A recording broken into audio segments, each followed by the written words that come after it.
Traina con il vivo, la guida definitiva.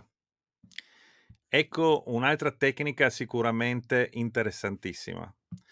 Con Fabrizio Schirru adesso andremo ad analizzare tutte le cose, dalle attrezzature alle esche, al sistema di montaggio, all'armatura, tutto quello che serve per andare a fare la traina con il vivo nel modo corretto. Ma innanzitutto facciamo entrare Fabrizio Schirru di Matti per la Pesca. Ciao Fabrizio. Buongiorno. Fabrizio Schirru. Fabrizio, Matti per la Pesca. Raccontaci un po' di questa traina con il vivo. Allora, buongiorno a tutti. Iniziamo con questa lezione di traina. Come sempre diciamo nelle nostre lezioni, quello che noi andremo a raccontarvi è la nostra esperienza, quindi non è una verità assoluta e quindi ci sarà sicuramente da discutere, come sempre tante persone che la vedranno in modo diverso, però quello che è importante è prendere i punti positivi e provare, e ognuno di noi poi potrà avere degli ottimi risultati magari facendo determinate cose. Allora, da cosa iniziamo, Davide? Iniziamo dalle attrezzature? Possiamo assolutamente iniziare anche dalle attrezzature. Eccoci qua. Perfetto. Allora, iniziamo come sempre dalla canna, che è l'elemento principale della nostra pescata.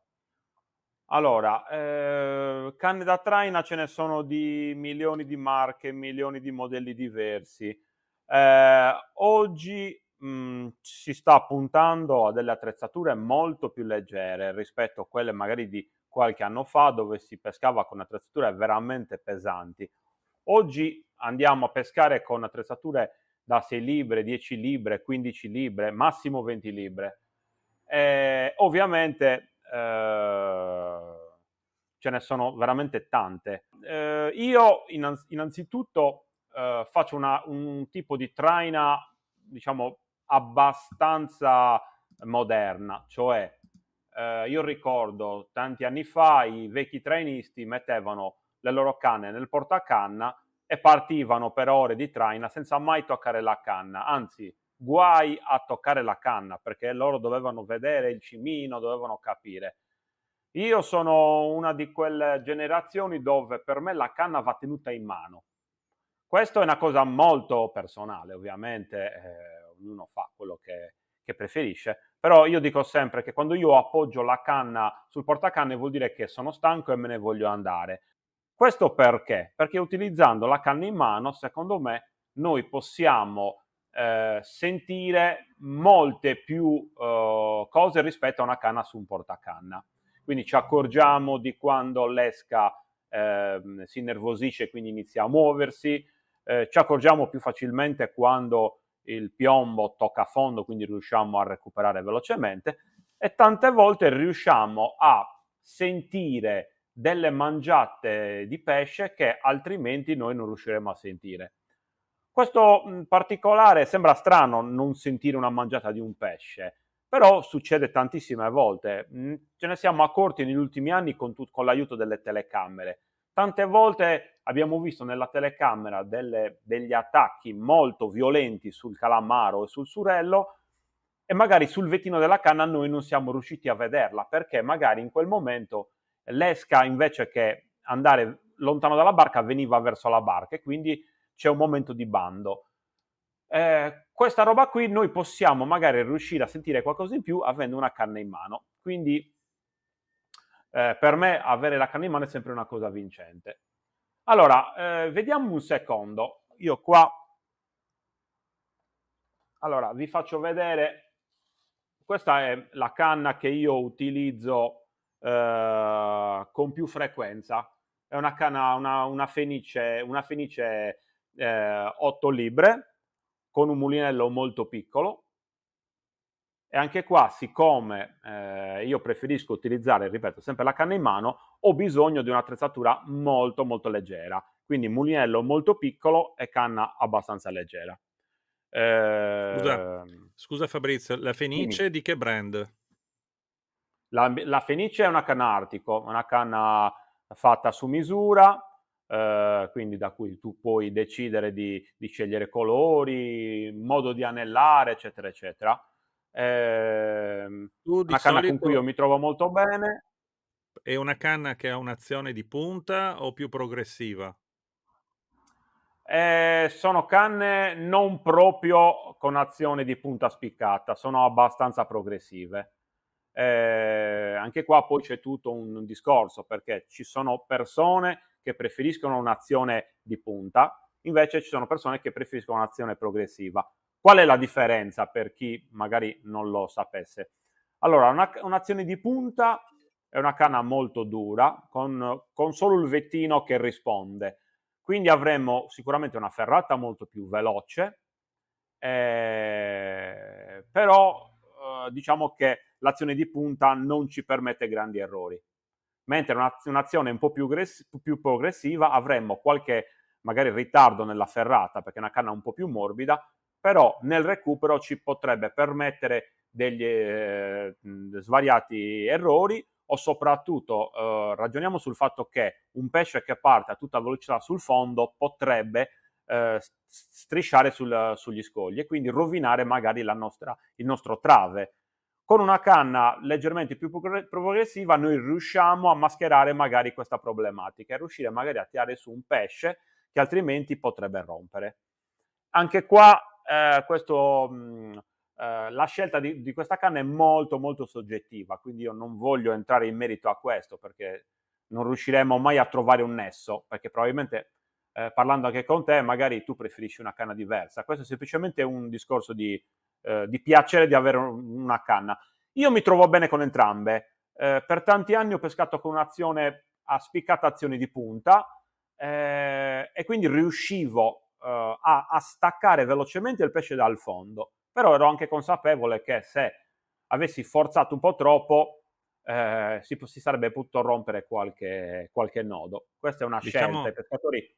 che per me Vai. molto dipende anche alla profondità in cui andiamo a lavorare, che è legata ovviamente quindi anche al piombo, che dopo parleremo ovviamente di tutto il discorso dei piombi, Ovviamente. per la profondità, cioè è molto diverso tirare e tenere un 350 grammi da un 500 o da un 750. Se andiamo a pescare a profondità di 80-90 metri, ho tanti amici che pescano ormai abitualmente a quelle profondità, può essere che debbano mettere anche 600 o 700 grammi di peso per riuscire a stare abbastanza verticali, e lì chiaramente la canna deve avere schiena, perché qui le libre secondo me non c'entrano tanto per le taglie dei pesci, che possono essere importanti perché parliamo di dentici, riccioli, cernie, però sicuramente le libre c'entrano tantissimo per il discorso di quanto peso riesce effettivamente a tenere la canna.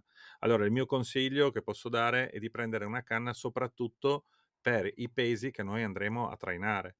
Cioè, se useremo pesi dai 350, 350 e 500 grammi, una canna un po' più soft e anche progressiva. Se andiamo a utilizzare pesi tra i 500 e il chilo, allora sicuramente una canna con azione di punta. Considerate che quando usiamo pesi molto importanti, la canna diventerà anche abbastanza più sorda a tutti quei pesci disturbatori che possono andare andare proprio a distruggerci l'esca o comunque a rovinarla, e sarà molto più difficile andare a individuare le toccate magari più leggere dei predatori che invece a noi interessa pescare.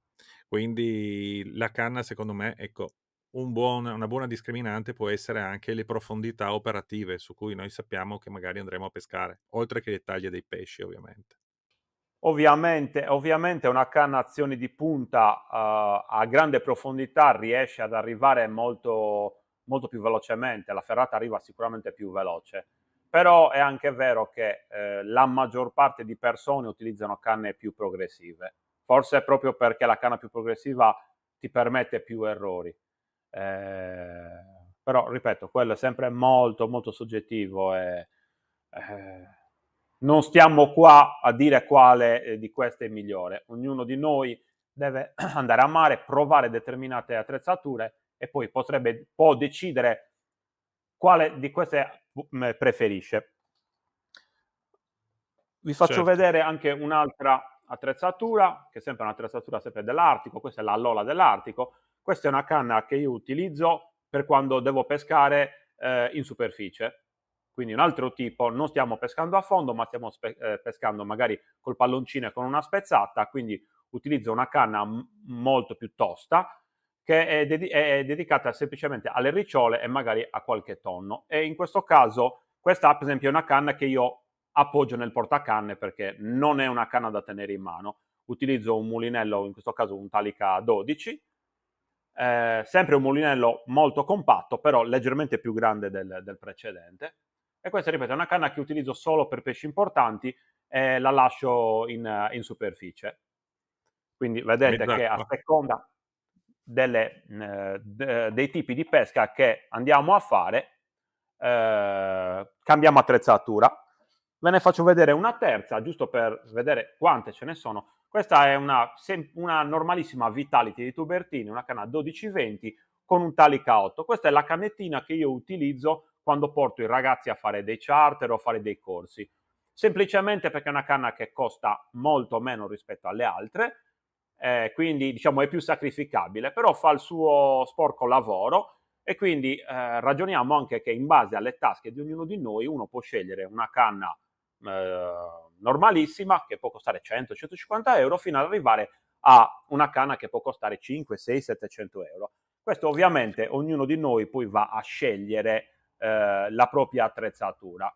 Noi E lavoriamo nella pesca e quindi ovviamente abbiamo il piacere di avere delle bellissime attrezzature. Però è sì, anche vero che io ho fatto tantissime pescate con canne normalissime che chiunque si può permettere e oggi le canne sono talmente tecniche che quindi anche con una canna da 100-150 euro tu puoi tranquillamente andare a prendere qualsiasi tipo di pesce, fare qualsiasi tipo di tecnica. sì. Tra l'altro, Un consiglio, ricordo a dimmi. tutti i nostri amici che, sulla descrizione del video troveranno il link per tutte le attrezzature che vi mostriamo, quindi se qualcuno vuole andare a vedere quanto costa o ordinarla, ci sarà il link, agganciato al sito di Matti per la Pesca, dove potrà andare a trovare tutte le attrezzature che adesso vi andiamo a mostrare. Ovviamente dopo uno può comprare dove vuole, però se vuole farsi un'idea è già un buon punto di partenza. Sì, questo è alla base di tutto. Ricordatevi sempre che io in questo caso vi ho fatto vedere le mie canne personali. Non stiamo ragionando sulle canne del negozio perché in negozio ho 1000 tipi diversi e io come pescatore ho delle preferenze, ma oggi cerchiamo di spiegarvi una tecnica. Quindi, a parte le mie personali, evitiamo di parlare. Poi, ovviamente, chi volesse avere qualche notizia in più, probabilmente faremo anche qua una live più avanti, oppure ci può tranquillamente contattare. Però oggi parliamo di tecnica più che di marche di canne nello specifico. Sì, sì. Beh, la live come abbiamo Ehm, fatto per il Bolentino, che è un altro video che abbiamo già preparato, ci sarà sicuramente nel divenire, quindi tra un po' sarà disponibile anche quella online, oppure è già online, dipende un po' dalle persone quando andranno a vedere questo video. Bene, Ok, allora un range di canne che posso indicare soprattutto a chi inizia la traina, andate sul sicuro su una 12-20. La 12-20 diciamo che è la canna un po' per tutti. È una canna che ti permette qualche errore, ti permette di tirare su più o meno tutti i pesci. Quando invece poi iniziate a imparare, allora vi posso garantire che se voi andate con una canna più leggera, sicuramente ci sarà molto più divertimento.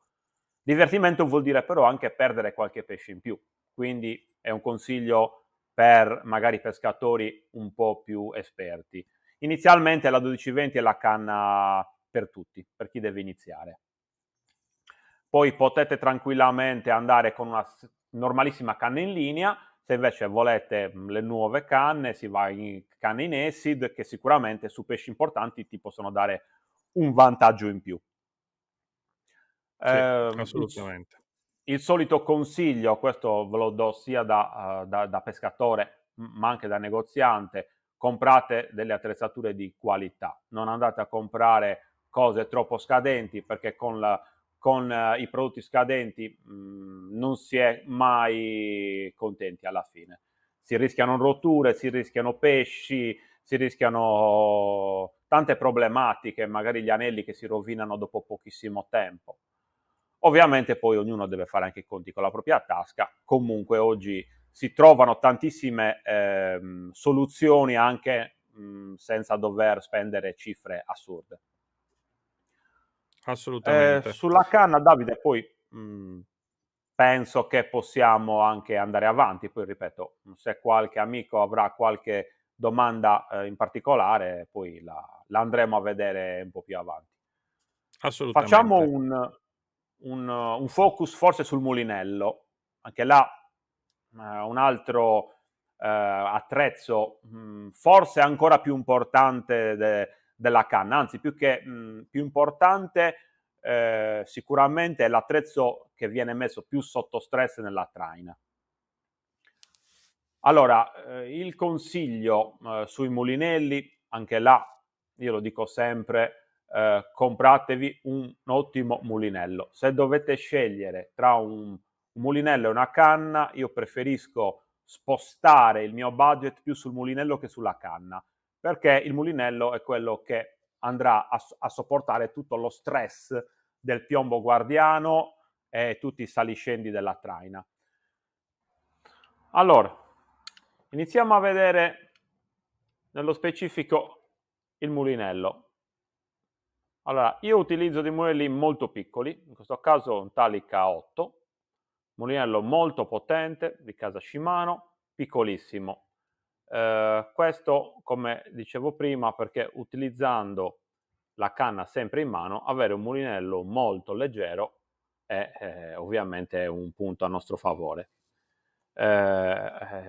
La problematica che io riscontro sempre con i clienti che vengono a comprare dei mulinelli è quello che tutti mi dicono: ma non sarà troppo piccolo, non sarà poco potente? La verità è che quando tu vai a comprare un mulinello così piccolo, devi comprare un mulinello di alta fascia.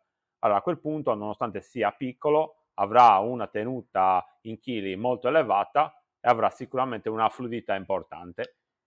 In più, il peso.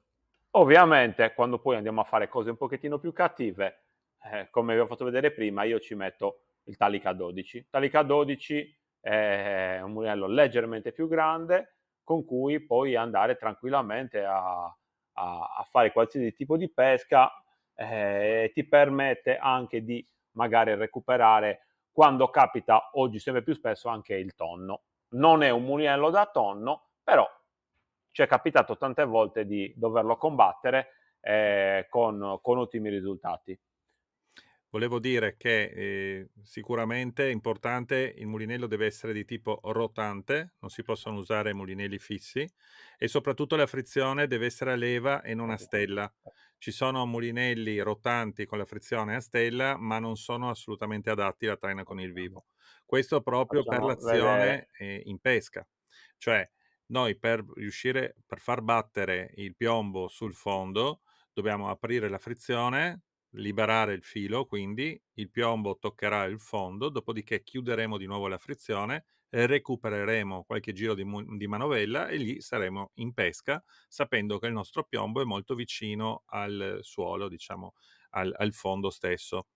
Un'altra cosa importante è regolare bene la frizione e bisogna farlo tutte le volte che si apre. Quindi, dopo aver fatto l'operazione di aprire la frizione e far cadere il piombo, e noi abbiamo recuperato di nuovo il piombo e quindi dobbiamo chiudere la frizione, bisogna stare attenti a essere abbastanza precisi e a metterle nelle posizioni corrette. Per questo motivo io non consiglio mulinelli troppo grandi. Ho visto fare traina col vivo, per esempio, anche con 30 o 50 libbre, ma lì purtroppo la sensibilità sulla frizione è scarsa, non si riesce a regolare bene e questo implica che magari siamo un po' troppo chiusi o troppo aperti nel momento in cui abbiamo la ferrata del pesce. Se siamo troppo chiusi, il pesce sicuramente ci spaccherà il terminale, perché spesso il nodo sull'amo, quando il nostro filo non ce la fa a reggere, quello è il punto un po' più delicato, diciamo. Se siamo troppo aperti, e può succedere che il pesce non rimanga neppure ferrato, perché comunque si parla di pesci che hanno una struttura ossea sulla bocca abbastanza importante e la ferrata deve essere abbastanza decisa. Però nel stesso momento anche avere un recupero, cioè la possibilità di lasciar filo al pesce nel momento in cui deve scappare. Se abbiamo un dentice di 6 chili, 7 chili, non è pensabile di chiudere e tirarlo su direttamente. Qualche fuga la farà. In quelle fughe bisogna lasciarlo andare, perché se lo blocchiamo completamente è probabile, soprattutto se non usiamo fili troppo spessi, che cedano. Ceda il nodo sicuramente, che è il punto più delicato.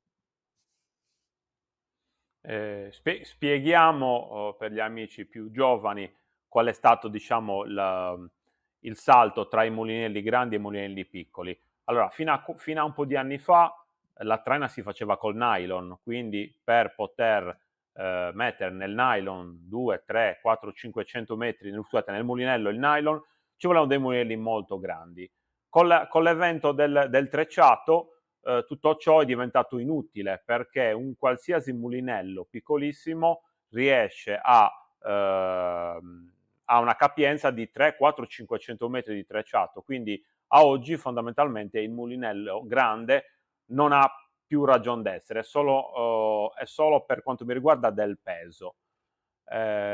Ovviamente se qualcuno continua a usare nylon, allora a quel punto è costretto a utilizzare ancora un mulinello grande, però diciamo che in linea di massima oggi il 99% dei trainisti ormai utilizza dei trecciati, e più il trecciato diventa tecnico, più diventa fine. E questo è anche quello che ha fatto cambiare il discorso del piombo guardiano, perché io ricordo che fino a qualche anno fa il 750 grammi, il chilo si utilizzava con frequenza. Oggi io in barca quasi mai utilizzo un piombo oltre i 500 grammi, e questo proprio perché utilizziamo dei trecciati molto tosti, molto duri, che però sono molto fini, quindi tagliando meglio l'acqua fanno risalire molto meno la piombatura. Ripeto, io normalmente utilizzo 350-400 grammi per pescare quasi sempre. Quando c'è molta corrente o c'è parecchio fondo, allora utilizzo il 500. Il 6,50 e il 7,50 ce li ho in barca per sport, ma non li utilizzo praticamente mai. E qui entriamo nel discorso ovviamente del trecciato. Il trecciato, anche lì, se noi abbiamo un trecciato di qualità, riusciamo ad avere un carico di rottura molto alto con uno spessore molto basso, e quindi riusciamo decisamente a pescare meglio. Ovviamente anche qua è un problema spesso e volentieri di costi, perché i trecciati di alto livello costano veramente tanto, però è anche vero che i vantaggi che ti danno sono talmente elevati che bisogna fare uno sforzo. Attenzione, il trecciato di alto livello non è che duri di più, anzi spesso e volentieri dura meno, però nell'immediato ti dà delle prestazioni molto più alte rispetto a un trecciato di bassa qualità. E qui entriamo anche nel discorso 4 fili, 8 fili. Il 4 fili è un trecciato molto più rustico, che ci dura di più, però ovviamente tende a essere molto più grosso e ruvido. E gli 8 fili che utilizziamo oggi ovviamente sono molto più fini e molto più resistenti, però non hanno una grandissima durata, quindi bisogna trattarli bene, non ti permettono maltrattamenti. Un 8 fili è come una maglietta in setta, bellissima quando ce l'hai addosso, fresca, morbida, però non la puoi maltrattare perché la maglietta in setta si rovina molto più facilmente. E così anche nei nostri trecciati. Sì. Quindi non pensiate che un trecciato che costa tanti soldi debba durare tanto tempo. per assurdo dura meno, però ti dà delle prestazioni nell'immediato nettamente superiori. E anche qui è una scelta di cosa utilizzare. Io ormai il trecciato 4 fili non lo utilizzo più per nulla, e addirittura anche in negozio ne vendo veramente, veramente poco. Ancora si utilizza magari per fare bollettino di profondità, ma nella traina ormai è stato soppiantato totalmente dagli autofili. Sì, un'altra E quindi cosa che bisogna dire, bisogna imparare anche a far la manutenzione ai nostri fili, e questo vuol dire, dopo aver fatto la battuta di pesca, risciacquare ovviamente il mulinello con l'acqua dolce, però risciacquarlo dopo aver chiuso completamente la frizione. Questo vuol dire mettere la frizione su full, risciacquarlo, non utilizzare ovviamente del sapone, non è un'auto, è un mulinello, quindi si risciacqua con l'acqua dolce e dopo bisogna lasciarlo all'aria che si asciughi anche molto bene. Esistono tra l'altro dei prodotti, mi viene in mente uno della Varivas, che sì. servono anche un po' per la manutenzione del filo, cioè che rimanga un po', diciamo, con le caratteristiche iniziali. Ovviamente è giustissimo il discorso che ha fatto Fabrizio, è sempre un equilibrio tra spessore, quindi resistenza all'acqua, quanto profondo possiamo andare, la velocità di traina, la velocità della corrente, ma anche la durata e la resistenza. Mi spiego meglio. Se noi partiamo da un filo di 60 libbre, quando questo si usurerà, avremo sempre un filo da 40 libbre. Se noi partiamo con un filo da 40, questo quando si usura arriverà a 30. Se partiamo già da un filo da 30 libbre, quando si usura perdiamo il pesce. Quindi anche questa è una cosa da tenere presente.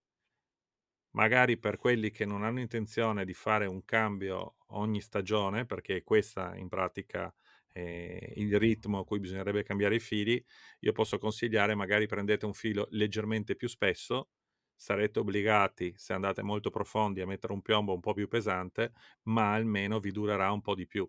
Fili molto sottili, molto tecnici, come ci parlava adesso anche Fabrizio, sicuramente molto validi, sono bellissimi da toccare, vanno benissimo per metterci dei piombi leggeri, quindi attrezzatura più leggera. Anche tenere in mano una canna con mezzo chilo di piombo per delle ore non è semplicissimo, quindi da valutare.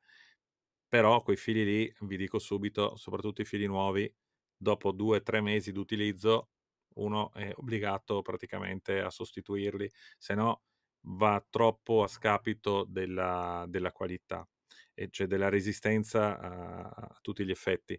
Un'ultima cosa, su questi mulinelli praticamente sempre bisogna fare un backing, quindi il backing se lo fa anche con un multifibre più spesso, non occorre andare su fili sottili, e si vanno a sostituire i 150, 200, 300 metri finali. Faremo un video anche su come si carica il mulinello, perché anche questo non è semplicissimo.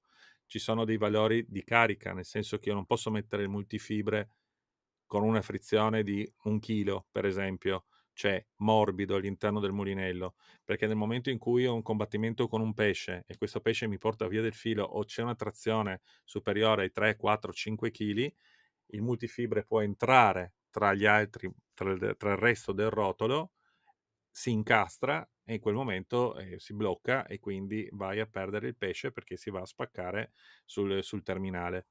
Quindi anche lì bisogna imparare a utilizzare questi mulinelli e i fili che ci mettiamo dentro. Allora, però non abbiamo comunque dato un range di fili per gli amici che ancora non sono molto pratici. Allora, io normalmente sulla traina utilizzo quasi sempre un 40 libre. 40 libre secondo me è la via di mezzo tra un filo con cui ti puoi permettere di prendere qualsiasi pesce e un filo che comunque riesce a durarti E abbastanza. ha una buona Diciamo che se penetrazione non in ci mare. sono sì, perfetto. Se non ci sono dei traumi importanti, un 40 libre di buona fattura riesce a durarti tranquillamente 1 annetto. Ovviamente se succede qualcosa, vai a strisciare, o roba del genere, ovviamente rischi di romperlo anche alla prima uscita, però parliamo di una situazione normale, 1 annetto, diciamo ogni stagione va cambiato. Il 40 libre è perfetto. Già col 50 libbre riesci a fare molta più forza, però già inizi a dover utilizzare troppi piombi, quindi io personalmente difficile vado sopra il 40, ma è anche molto difficile andare sotto il 40, quindi ormai mi sono allineato su quel tipo di trecciato, con secondo me il massimo del risultato. Poi anche lì ognuno la vede in modo diverso, però secondo me il 40 libbre a oggi è il filo che ci permette la miglior pesca, mettiamola così. Sì. E io tra l'altro consiglio Eh, di prenderlo multicolore e non colore singolo, perché anche quella, almeno per quanto mi riguarda, sono abituato così, mi è molto più comodo. Praticamente ci sono dei multifibre che sono colorati, hanno un'attacca ogni metro e ogni 10 metri, quindi sono in grado di misurare abbastanza facilmente quanto filo riesco a lasciare, eh, cosa che magari uno può pensare non è necessaria nel momento in cui pesco sul fondo a dentici, ma può diventare molto sì. importante se sto pescando per esempio a ricciole e voglio mettere il piombo per esempio a 25 metri, 30 metri. Allora in quella fase è molto facile, prendo la canna, si contano le tacche e si ha la misura corretta. Decisamente. Su una spezzata alta per lettoni e ricciole il multifibra ci può dare grandi aiuti. Nella pesca a fondo no, infatti ancora oggi nella traina non è così tanto utilizzato, anche perché non tutti vanno a pescare con la spezzata alti. Però siccome oggi un multicolor costa della stessa marca, costa quanto un monocolore, avere un multicolor sicuramente non dà nessun tipo di problematica, anzi ti può aiutare.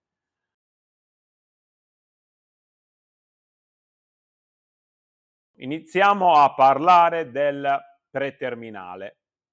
Allora, il preterminale può essere fatto in svariati modi. Si può ancora oggi utilizzare il nylon oppure si può utilizzare il fluorocarbon. Quali sono le differenze? Qui abbiamo una serie di terminali barra preterminali, andiamo a vedere nello specifico. Allora, nel primo caso io ho fatto un terminale diretto. Diretto cosa vuol dire? Senza l'utilizzo di girelle. Molte persone dicono che questo è il miglior trave che ci possa essere, non ci sono interruzioni, non ci sono nodi, però è anche vero che non avendo girella noi non riusciamo a scaricare un'eventuale torsione. Quindi se la nostra esca naviga perfettamente, il nostro trave rimarrà integro. Se per una questione di troppa velocità o magari ci muore la seppia al calamaro e l'esca ci gira intorno, avremo sicuramente della torsione. Questo cosa vuol dire? Che nella pescata successiva noi dovremmo sostituire tutto l'apparato pescante, quindi con una spesa importante, soprattutto se è fluorocarbon. Come vedete scritto nello spezzone diretto possiamo mettere sia fluorocarbon sia nylon. Quali sono i pro e quali sono i contro? Allora, sul nylon sicuramente la cosa migliore è una spesa nettamente più bassa, perché il nylon costa mediamente un quarto rispetto al fluorocarbon. E poi avremo sicuramente un leggero allungamento del finale, permettendoci anche lì forse qualche errore in più. Di contro il nylon è sicuramente molto più vistoso. Il fluorocarbon invece è costoso, dovrebbe essere molto più trasparente ed è rigido. Io preferisco decisamente il fluorocarbon perché quando vado a ferrare voglio una ferrata immediata. Per il discorso degli errori basta tarare bene la frizione e se noi abbiamo una frizione tarata bene, gli errori dovremmo portarli a zero. E questo è, diciamo, è il primo caso. Andiamo a vedere invece il secondo trave. Il secondo trave, voi vedete, c'ha un preterminale di circa che può andare dagli 8 ai 20 metri. Poi quello lo andiamo a vedere bene in base a che tipo di pesce noi vogliamo andare a insidiare. In questo caso abbiamo messo del nylon, poi abbiamo messo una girella e poi abbiamo messo un finale. Il finale deve essere circa 1 metro e mezzo, leggermente più corto della canna, in modo tale che nel nostro recupero la girella non vada a finire all'interno degli anelli rovinandoli, però allo stesso tempo dobbiamo riuscire a avvicinare il pesce col guadino o addirittura con le mani. Quindi abbiamo un preterminale di nylon e un finale in fluorocarbon. Nel terzo disegno invece abbiamo lo stesso finale, però con un preterminale in fluorocarbon. Ecco, Ok? se posso aggiungere una cosa, la mia versione è molto simile diciamo alla seconda proposta che hai fatto, però invece di tener la girella a 1 metro e mezzo, io la tengo molto più vicina all'esca, quindi il terminale sull'esca in fluorocarbon è molto piccolo, tendo a mettere la girella veramente a pochi centimetri dall'esca, anche perché uso un filo un po' più spesso sull'esca, mentre per quello che è tutto il preterminale posso usare un filo un po' più sottile, in quanto il filo che utilizzerò sull'esca ovviamente finirà all'interno della bocca del pesce e il pesce in qualche modo con i denti può rovinare. In più la prima parte, diciamo, è quella più soggetta se il pesce va a cozzare contro per esempio le rocce, che può succedere anche col dentice, è la parte più delicata. Subito dopo la girella invece posso mettere un filo leggermente più sottile e quindi rendere tutto il mio apparato un po' più, diciamo, meno visibile, ecco, per usare un termine, meno visibile agli occhi del predatore. Poi un filo un po' più sottile è anche un po' più morbido, quindi in realtà anche l'esca riesce a muoversi, secondo me, un po' meglio. Ecco, questa è una piccola differenza rispetto a Fabrizio. Vabbè, io ho messo qua dei terminali standard, poi varianti ce ne possono essere 1000. Ovviamente non le possiamo segnare tutte perché altrimenti No, i ma meno dopo va esperti un diventano po' matti. va a seconda di come uno è abituato, al proprio gusto, assolutamente. Certo, Volevo dare anche certo. il mio contributo perché io sono abituato a pescare in quel modo lì, ecco, più che una variante per me è proprio il metodo di pesca mio personale e dopo so anch'io che ci sono veramente 1000 varianti in questo senso. Certo. La cosa bella in queste prime in queste nella seconda e nella terza variante è che quando, ci mangia un pesce, normalmente il terminale va sostituito. In questo caso stiamo andando a sostituire 1 metro e mezzo metro di fluorocarbon, anche, in modo tale che la nostra bobina da 50 metri ci duri svariate pescate, mentre invece nel primo caso, se il pesce va a intaccare il fluorocarbon, noi dobbiamo andare a cambiare 5, 8, 10, 15 metri di fluorocarbon o nylon e inizia a diventare tutto quanto molto costoso. Poi il fatto che magari io metto la girella a 1 metro e mezzo, tu la metti un po' meno, non è una grande, non cambia tanto, è una questione proprio di abitudini. Ce ne sono tante di varianti, come ho detto. Andiamo a vedere il penultimo disegno. Qui ho messo invece un filo diretto, anche lì può essere in fluorocarbon o nylon, è un amo con girella, probabilmente spesso e volentieri qua si mette un amo circle. Questo finale lo utilizzo quasi sempre nella spezzata alta. Nella spezzata alta perché? Perché nella spezzata alta noi andiamo a mettere la nostra canna nel portacanne, si tiene la frizione al limite dello slittamento, quindi una frizione leggerissima, e andiamo a mettere un amo circle proprio perché noi non andiamo a ferrare, a differenza invece di tutte le altre varianti, in modo tale che la ricciola o il tonno abbiano tutto il tempo di mangiare senza sentire il piombo e poi nel momento in cui partono l'amo circle gira da solo e va a ferrarsi. Quindi questa è un'altra variante che però non utilizzo mai quando vado a pescare a fondo, perché a fondo, come vi ho detto, io utilizzo la canna in mano. Canna in mano vuol dire che per me ogni volta che il pesce mangia io ferro, ho il piacere della ferrata e quindi l'amo circle a quel punto non avrebbe nessun senso. Parliamo un attimo di questo aspetto che per me è fondamentale, nel senso che ho sentito tante teorie diverse, anch'io ho la mia teoria, ma vorrei innanzitutto sentire la tua. Sì. Quando tu senti la mangiata del pesce, la ferrata è immediata o attendi che il pesce mangi bene l'esca e quindi accompagni la canna, quindi gli lasci un po' di filo e dopodiché ferri?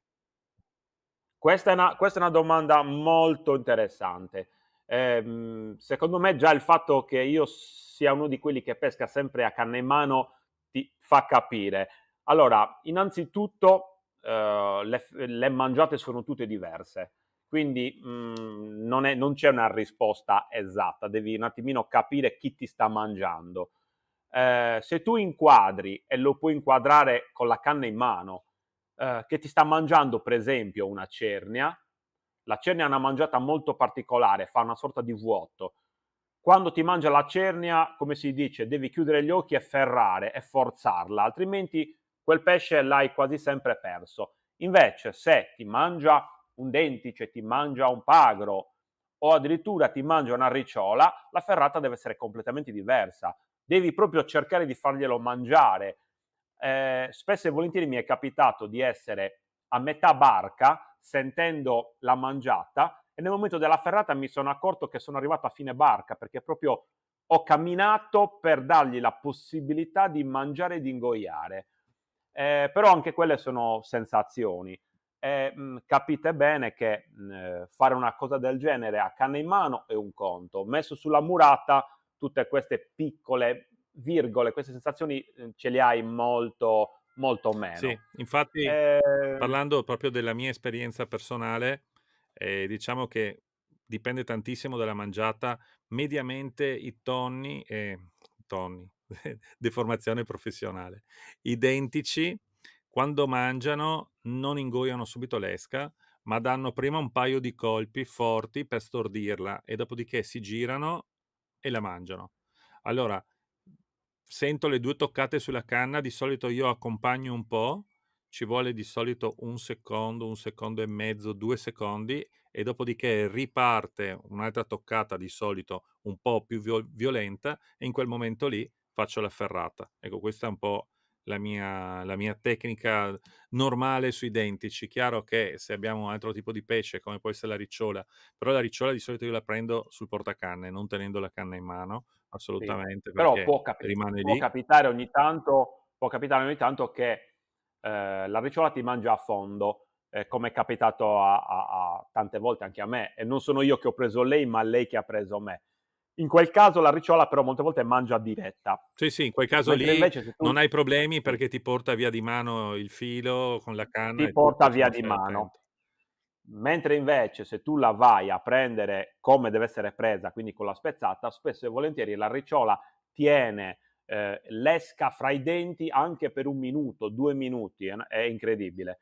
E quindi tu devi avere il sangue freddo di farla camminare, perché lei quando c'ha l'esca tenuta fra i denti cammina e cammina piano. Sì, sì. Poi ci sarà un momento in cui lei si fermerà e a quel punto si ferma per ingoiare e riparte abbastanza spedita. A quel punto ci sarà una ferrata molto secca. Esatto.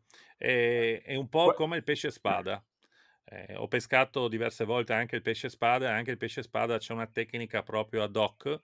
Faremo un video sul pesce spada perché assolutamente quella è una preda con una tecnica che va completamente diversa da tutte le altre cose, quindi vale sicuramente la pena di parlare anche di questo, che poi tra l'altro il pesce spada si può prendere a drifting quando si pesca il tonno, si può prendere anche con l'esca viva, però l'esca naturale morta per il pesce spada secondo me è quella che paga di più. Comunque non voglio andare fuori topic e quindi ti okay, ripasso la palla, penso con okay. l'ultimo. Vediamo nello specifico l'ultimo trave che abbiamo inserito, che non è altro che un trave con un amo fisso, sempre girellato, però non circolo, un amo normale, e poi il secondo amo, invece che essere scorrevole, è semplicemente un amo legato con un assist, un po' come nelle pesche verticali. Questo ci permette di avere due ami fissi e di non avere la problematica dell'amo scorrevole che ogni tanto rovina il filo oppure non ci permette di ferrare i pesci. Cosa vuol dire questo? Allora, in tutte le versioni, quindi nella prima, nella seconda e nella terza, io ho messo un amo fisso e un amo scorrevole. L'amo scorrevole è il primo, Hai un ovviamente, ed è terminale quello per che far vedere un terminale? Ce l'hai a portata di sì, mano? sì, decisamente. Se torni da me, eccoci qua. C'ho un terminale. Eccolo qui. Allora, vedete? Allora, questo è l'amo fisso, è il ferrante. Questo è l'amo scorrevole, che sicuramente ci aiuta per la dimensione dell'esca. Quindi in base alla dimensione dell'esca noi andiamo, vediamo se riusciamo a farlo vedere bene, tirando, vedete, a spostare l'amo. In questo caso abbiamo un calamaro, una sepia, un pesce piccolo. Se invece abbiamo un calamaro grande lo andiamo ad allungare. Ok? Qui al centro c'è una pallina di gomma per evitare che quando il pesce mangia nell'amo sbagliato, quindi nell'amo scorrevole, i due ami vadano a picchiare l'un l'altro e questo amo qui vada a rompere il nodo. Ok? Questo è un classico trave. Se voi guardate qua nello specifico, per riuscire a fare questo lavoro qui, io metto un piccolo pezzo di Teflon all'interno dell'amo, vado a riempirlo di Teflon, classico Teflon da idraulici, che costa 50 centesimi, e lo passo tutto intorno all'amo e anche all'interno qui dell'occhiello, proprio per cercare di evitare che il fluorocarbon passando sull'amo si rovini. E poi sopra, vedete questa parte rossa, io utilizzo un elastico da Rubasien. Ne taglio circa 20 centimetri e poi vado a legarlo. Questa situazione mi ha dato ottimi risultati perché è abbastanza facile da fare e poi l'amo fa abbastanza attrito. Ma Ok? praticamente l'amo cioè scusami, il filo passa sopra il teflon e il teflon semplicemente In è avvolto sull'amo quindi. Sull'amo, sì. Quindi cosa fa? Ha due caratteristiche. Allora, la prima è che il Teflon protegge il fluorocarbon, ok? La seconda è che il Teflon riesce comunque a frenare ancora di più. Se io non mettessi il Teflon, quest'amo sarebbe scorrevole, ma lo riuscirei a far muovere con troppa facilità. Questo cosa succede? Immaginatevi che il pesce invece di mangiare sul ferrante, come dovrebbe essere, va sul trainante.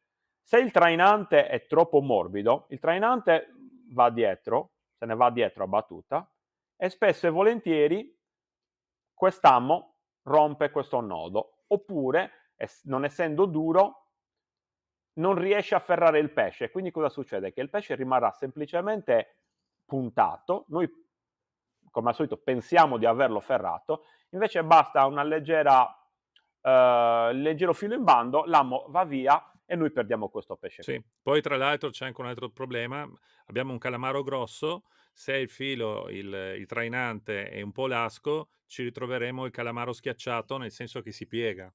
Il calamaro, perché questo filo si avvicinano i due e quindi il calamaro va a schiacciarsi, diventa una V e Esatto. quindi sarà impescante, la parola giusta è questa, e Che inizierà soprattutto a girare. sì, che nodi fai? Cioè il nodo solo parlo del ferrante.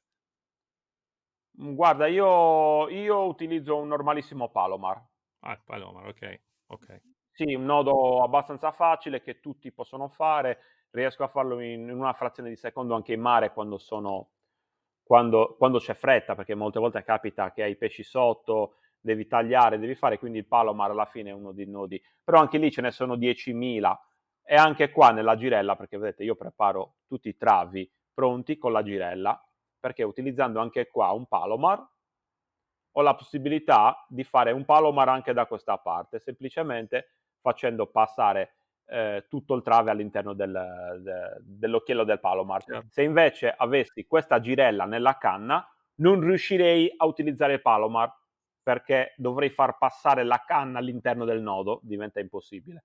Quindi io quando vado a Chiaro. preparare i miei travi, oltre a, vedete, ogni trave ha il suo colore, vedete poi 0,52, 0,66, questo è per essere veloci quando siamo in gara, perché altrimenti spesso e volentieri non ti accorgi di che filo devi mettere. E mettere un filo 0,52 o mettere uno 0,66 vi posso garantire che fa tutta la differenza del mondo, Assolutamente. soprattutto quando i pesci sono difficili. Ho visto che Ok, hai infatti usato guardate un anche qua filo con il rosa. trave che vi sto facendo vedere, per esempio. Sì, in questo caso qua, se non ricordo male, dovrebbe essere un Momoi rosa, che è un filo che io uso da tanti anni, mi piace, molto bello. Anche là ci sono Nylon. tutte le varie teorie che il rosa è uno dei colori che sparisce prima. Diciamo che secondo me questo, io utilizzo questo filo perché è veramente un filo di super qualità. Poi che sia rosa, che sia trasparente, poco importa. E anche qua ce ne sono 1000 di fili buoni. Io mi trovo molto Nella bene con traina questo è l'FXR. molto importante. FXR è secondo me, un fluorocarbon proprio fuori scala, perché ha dei carichi di rottura super. L'unico vero problema dell'FXR è il costo, Sì. che ha un costo veramente alto. Però anche lì noi come negozio lo abbiamo, e se non sbaglio penso di essere l'unico negozio in Sardegna che ha tutta la serie di quel tipo di filo là. L'abbiamo preso perché un negozio tecnico come il mio doveva avere un filo di super qualità. Alla fine oggi mi ritrovo a vendere più quello che tutti gli altri, che nonostante costino Ma è meno, però normale hanno anche perché una io resa inferiore. Io sinceramente uso solo quel filo praticamente per tutte le tecniche di pesca, sia che sia lo sgombro che ai dentici che al tonno, perché riuscire a diminuire un po' il diametro vuol dire veramente fare una differenza enorme in pesca. Cioè si moltiplicano veramente le mangiate. Sembra incredibile, però effettivamente è così. Se riesci ad abbassarti di diametro, vedrai che riesci veramente a pescare molto, molto, molto di più. Che girelle consigli? Perché io so che la Tubertini ha una girella particolarmente interessante, molto piccola. Sì, guarda, in questo caso qua la vediamo, è una TB 120 di Tubertini. Io la uso da una vita, anche perché ho collaborato con Tubertini per tanti anni, ho provato questa girella, e mi son sempre trovato bene. Altrimenti si può utilizzare anche la classica girella, quella alla Sasame, quella rossa. Esatto, Un'altra quella è anche girella, ripeto, famosa. che non ha, sì, molto famosa, e che non ha controindicazioni. Se non ricordo male, questa dovrebbe essere una 220 libbre e una 180 libbre. Comunque vanno bene entrambe, sia la taglia A4 che la taglia A5. Quindi girella molto piccola che tiene veramente tanto. Non ho mai rotto una girella di questo genere qua. E le tue Quando le ricompro è esperienze perché le perdo. la tua esperienza usando i piombi, cioè la pinzatrice con i piombi, perché io spesso anche sui fili 0,52, 0,57, invece di andar a fare il nodo, posso anche piombare con le Gin-Kei. Aspetta, non ti ho seguito, Davide. Che a volte può succedere per quelli che non sanno fare bene il nodo, utilizzare il crimp, cioè con il crimp si risolvono tanti problemi, nel Ah, ok, senso, ok, perfetto, se uno non sa far perfetto. bene i nodi, visto che i nodi su questo Il tipo di cri pesca sono molto, ma molto, sotto stress, il punto più delicato secondo me, assolutamente, almeno il nodo sugli ami si può anche utilizzare il crimp. Ci sono diametri questi sufficienti, perché se andiamo sotto il 0,47 io sconsiglio il crimp, secondo me non funziona più tanto bene, ma dal 0,47 in su si può anche crimpare, utilizzando crimp di qualità, ovviamente. Allora, un consiglio, si può crimpare, crimpare è perfetto perché se tu fai una crimpatura perfetta non hai perdita di carico di rottura, l'importante è avere un'ottima pinza per crimpare. Il segreto è tutto lì, avere un'ottima pinza, il crimp giusto e saperla utilizzare. Allora a quel punto difficilmente si romperà per colpa del crimp, mentre un Esatto, nodo è più facile sbagliarlo. esatto, esatto. Quindi io ho sempre È, usato è Gin-Key. anche vero però, certo, il problema è anche che quando ti serve una cosa veloce devi avere la crimpatrice a portata di mano e spesso e volentieri in borsa te la sei dimenticata, non ce Ma l'hai, no, no, ma ci sta. oppure la pinza in mare, se non la tratti bene, tende a rovinarsi molto facilmente. Certo, Quindi, per una cosa rapida forse è meglio un nodo. Se invece sei comodamente seduto a casa tua, allora, vanno benissimo i crimp. assolutamente. Possiamo a questo Bene, io punto direi parlare anche di ami. assolutamente. Vai con gli ami. Allora, anche qua è una questione di abitudine. Io, in negozio, ho tutti gli ami top che ci sono oggi in circolazione, quindi parliamo di, uhm, Honor, parliamo di Sasame, parliamo di VMC Redentex, parliamo di BKK, ce ne sono 1000, 1000 veramente ami belli. Ognuno di noi c'ha i suoi preferiti, ognuno di noi c'ha la sua forma, lunghezza, eccetera, eccetera. Io, da tanti anni utilizzo, gli Honor, quindi 5180 come ferrante e come trainante uso l'SSV. Sono ami con cui ho preso qualsiasi tipo di pesce, rarissime volte si sono rotti, quindi continuo a come in questo caso, se andate a vedere qua per chi c'ha l'occhio e lo riconosce, 5180 SSV. Però ho anche tanti travi col Redentex Plus, che è il nuovo, quello rinforzato. I Sasame sono ami molto, molto belli, quindi ce n'è un'infinità. Ragioniamo sempre sulla grandezza dell'amo. La grandezza dell'amo spesso e volentieri va anche in funzione dell'esca che abbiamo. Quindi se abbiamo esche importanti come delle seppie, dei cefalopodi, dei calamari grandi, allora utilizziamo tranquillamente 7.0, 8.0 e come trainante possiamo usare 5, 6, 7.0. Se invece abbiamo delle esche molto piccole, possiamo utilizzare degli ami molto più piccoli, quindi parliamo magari di un 5.0 o di un 4.0 come ferrante e magari sempre di un 4.0 come trainante. Il discorso di utilizzare ammo grande e ammo piccolo è un must, però la verità è che spesso e volentieri io stesso uso lo stesso ammo come trainante e ferrante, non è un gran problema. Avere un ammo grande ti permette con un pesce importante di avere un po' più di presa, sicuramente. È anche vero che l'ammo grande tende a ingessare un pochettino più l'esca, quindi se abbiamo un'esca piccola, meglio utilizzare un ammo leggermente più piccolo. Poi per il resto lascio a ognuno di voi il divertimento di andare a provare, perché ripeto, poi andiamo nello specifico e in base a quello che ti succederà in mare, poi ognuno di noi porterà un amo preferito, ma fondamentalmente ci sono, secondo me, oggi in circolazione una decina di ami diversi molto, molto, molto, molto validi. Purtroppo, ecco, la differenza secondo me su tanti ami è data un po' nella durata degli ami, perché questi ami che devono essere comunque non del tipo super leggeri in lega, ma devono essere in acciaio in quanto hanno bisogno di una certa resistenza. Se prendiamo un pesce grande abbiamo trazioni importanti e purtroppo tendono anche a ossidarsi abbastanza facilmente.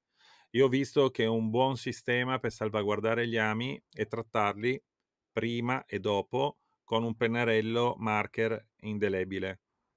Quello lì crea uno strato di vernice sopra che li salvaguarda abbastanza dall'ossido e non lasciarli assolutamente in barca, per intendersi, perché veramente una volta tolti dalla confezione e toccati con le mani, già il grasso delle mani inizia la corrosione, quindi meglio tenerli in un Sì, ambiente asciutto che non sia in un'atmosfera salina fondamentalmente, perché se no decisamente. si va a perdere Que soprattutto la filatura della punta.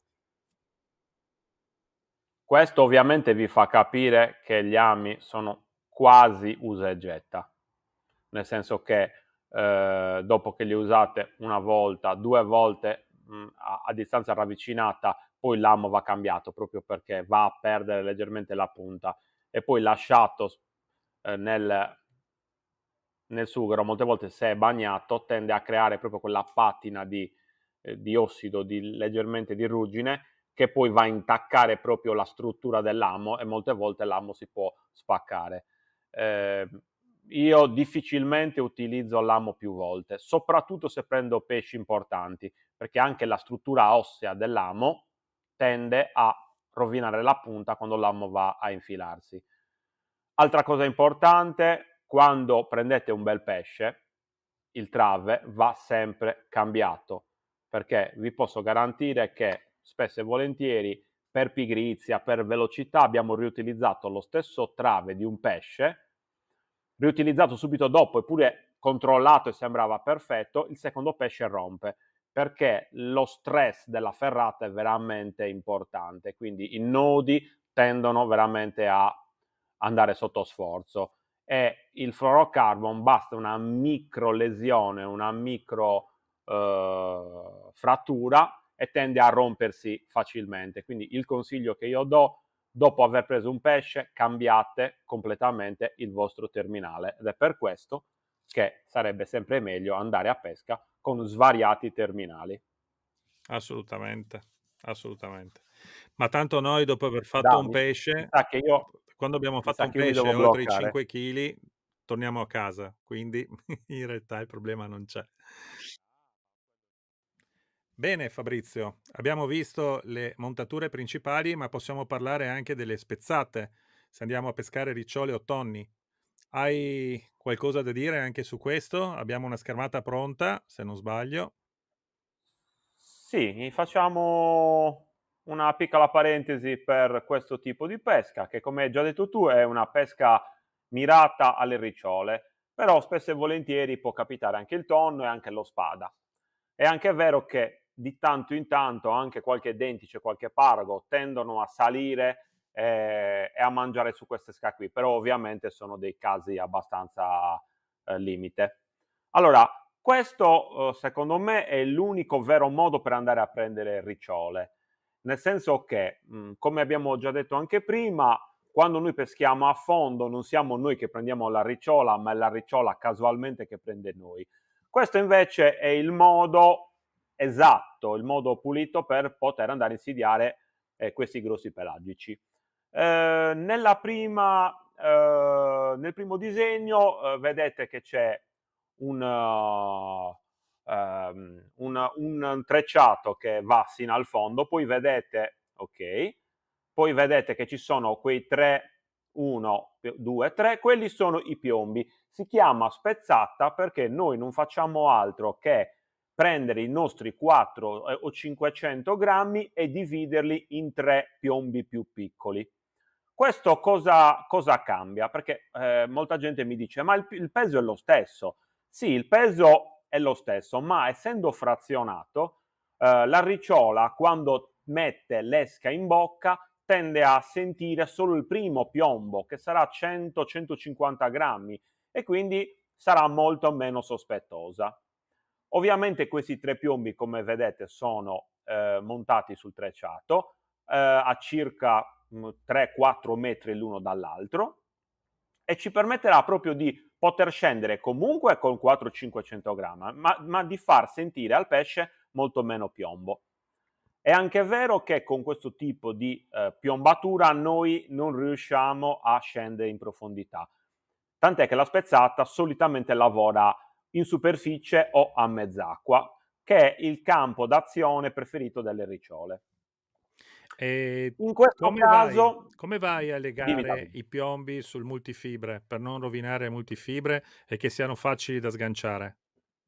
Allora, il modo più semplice è mettere semplicemente un elastico con una bocca di lupo sia nel trecciato che nel piombo, e quando ci arriva a tiro basta tirare con un colpo secco e l'elastico tende a rompersi. È la cosa più veloce che si possa fare, perché comunque qualsiasi nodo, qualsiasi asola che noi creiamo nel trecciato poi andrà a diminuire il carico di rottura del trecciato.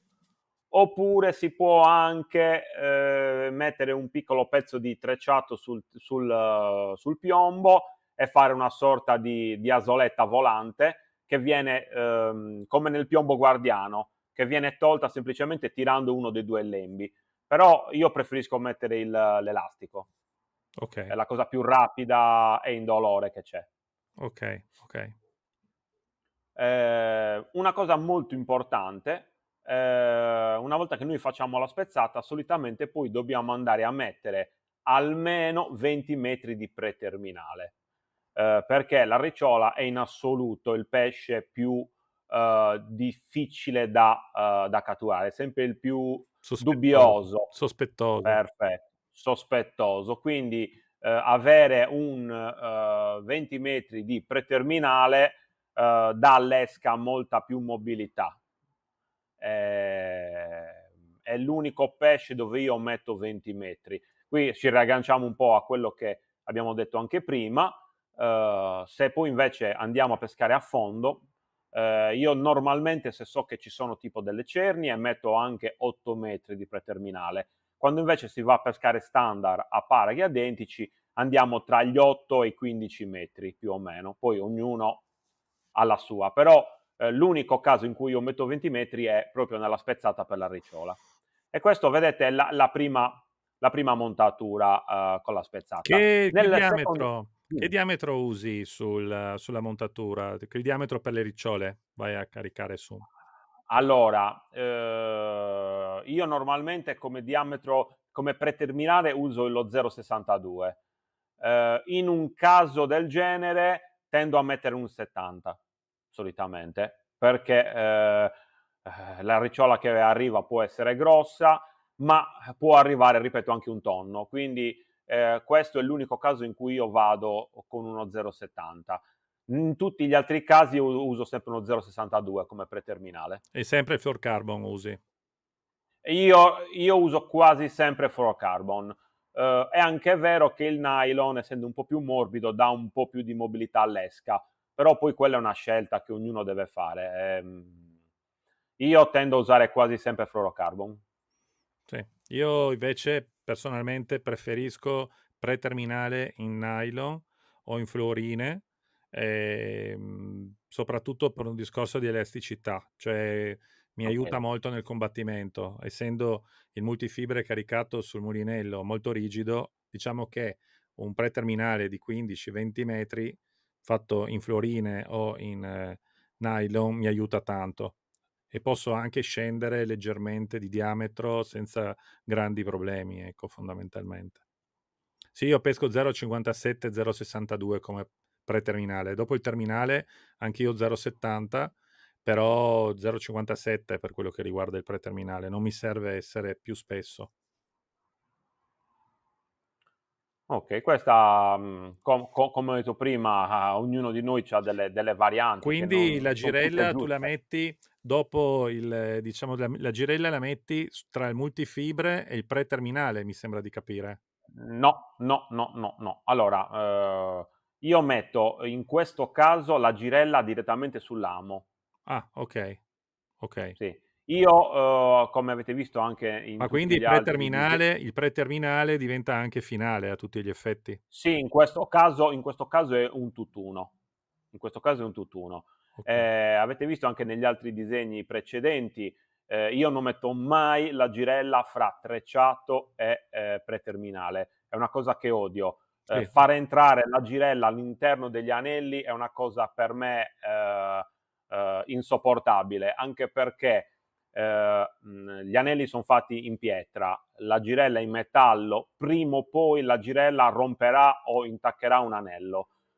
Molte persone mi dicono: no, ma noi ci stiamo attenti quando la facciamo entrare piano. Ok, perfetto, ma mettete il caso che avete preso un pesce importante come una grossa ricciola o un tonno, voi avete messo dentro con calma la vostra girella, poi il pesce riparte e questa girella uscirà a tutta velocità dagli anelli. Questo è in assoluto il caso in cui gli anelli vengono rotti. Quindi io non faccio mai entrare la girella all'interno degli anelli, mai, mai, mai, proprio una religione per me. Una Quindi in regola questo fissa. caso, sì, vedete, nell'ultimo disegno abbiamo messo proprio lo specifico.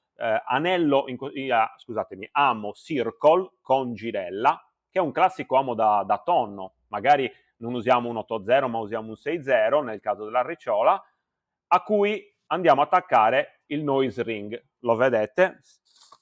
Il noise ring è un piccolo gancetto inventato dalla Stonfo, Ce l'hai? con cui noi...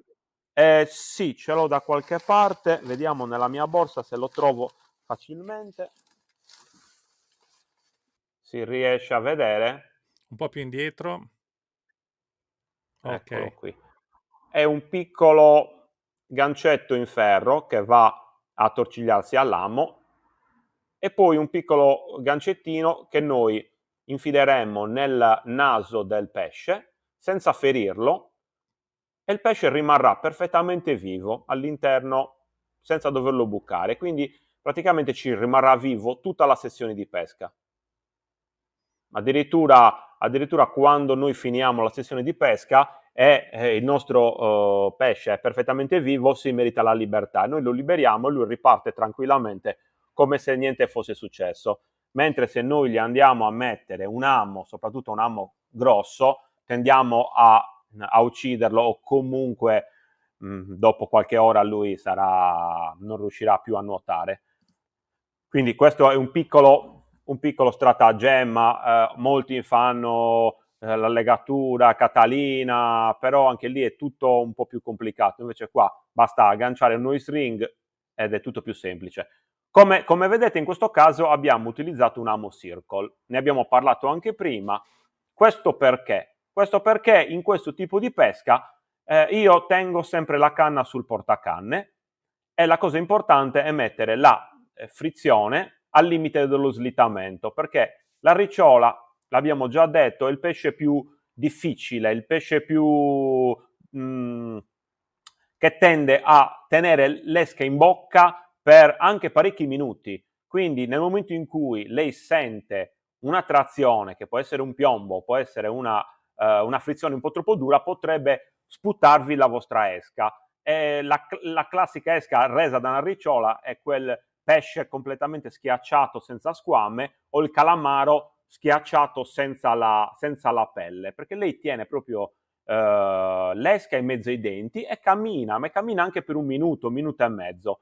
Quindi noi dobbiamo dargli la sensazione che quell'esca sia libera e dargli il tempo di farglielo ingoiare completamente. Questo lo facciamo appunto con la frizione completamente aperta. Nel momento in cui lei poi ingoia e decide di ripartire, l'amo Circle fa il suo lavoro da solo senza bisogno che noi andiamo a dare una ferrata.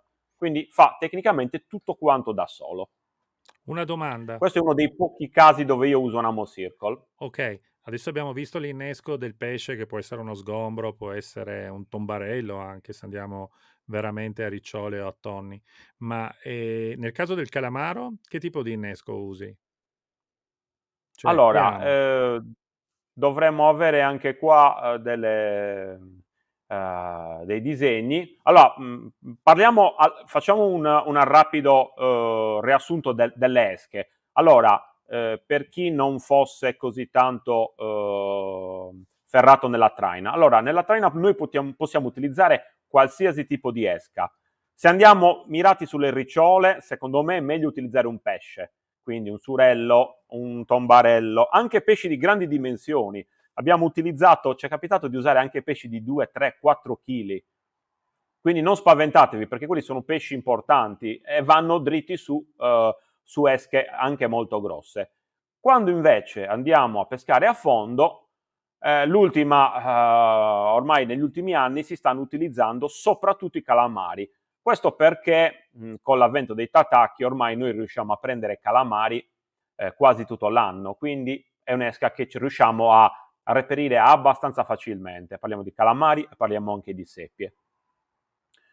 In questo particolare abbiamo fatto due tipi di montatura. Una dalla parte alta del calamaro, vedete l'amo scorrevole va a infilarsi nella punta finale del calamaro, che quella è la testa.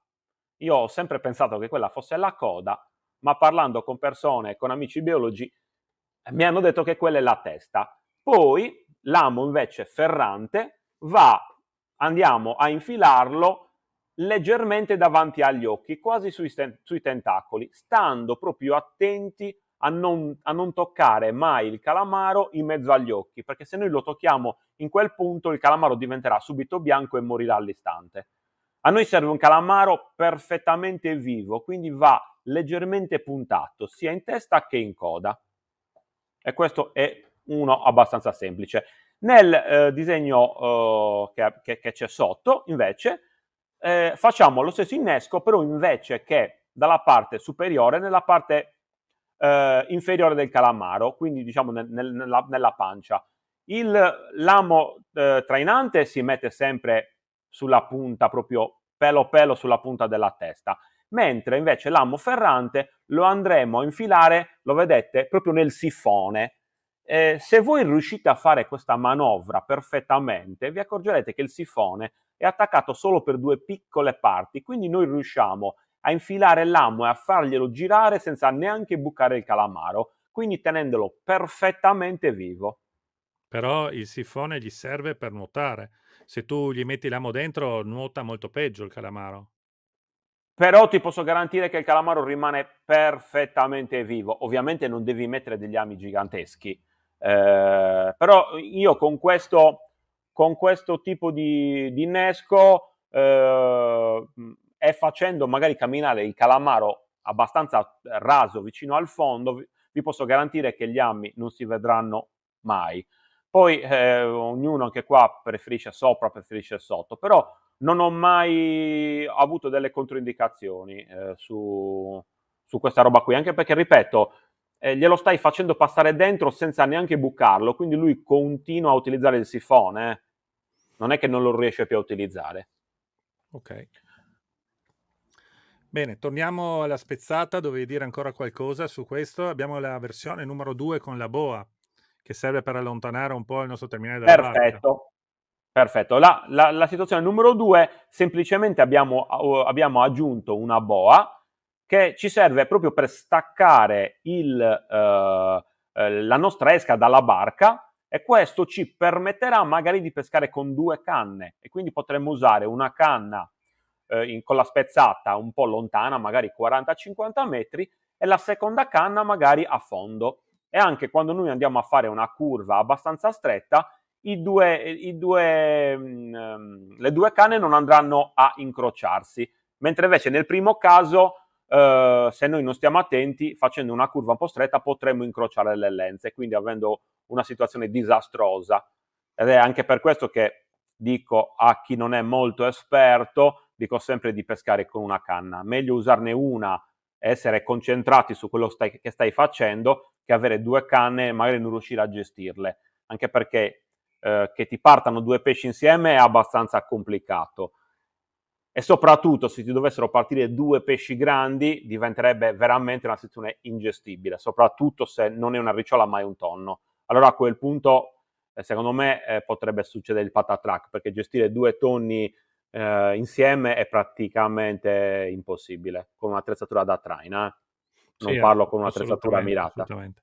Vuoi che parliamo anche un attimino della velocità di traina? Visto che abbiamo le Sì, montature, sì, parliamo un certo. po' delle esche.